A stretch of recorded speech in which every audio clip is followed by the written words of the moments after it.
বানর খাঁচা সাপের খাঁচা মাঝখান দিয়ে ঘুরতেছিল প্রথমে, তারপরে কান্দাকাটি করে পরে আমরা ধরে নিয়ে এখানে আসি। তারপরে ওর নাম লেখানো হয়েছে এবং ওর মা বাবারে মাইক দিয়ে ডাকানো হয়েছে। এখন ওর মা বাবা ডাকা যদি পায় তাহলে আসি করবো, এসে নিয়ে যাবে।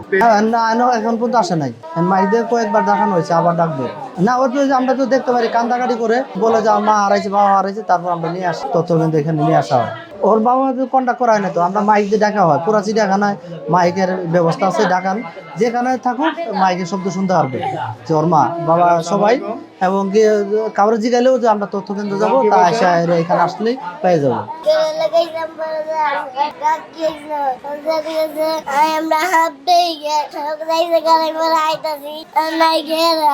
আমাদের সাথে আরো কয়েকজন বাচ্চা আছে বুঝছেন। এখন হয়েছে কি ওখানে একটা খেলা সাপ দেখতে গেছি, তো এই জন্য পিছন থেকে দেখা গেছে এখন আরো আমাদের সাথে কোলে ছিল, এর সাথে একটা বাচ্চা হাত ধরে রাখছিল বুঝছেন। কিন্তু এখন কি করবো বলেন, এখন তো লাইসেন্স এখানে যারা কর্মরত আছে যোগাযোগ করা হয়েছে তাদের সাথে। তারপরে এখানে মোটামুটি সব জায়গায় খোঁজা হয়েছে বুঝছেন, কোনো জায়গায় তো বাদ রাখিনি, কি করবো বলেন।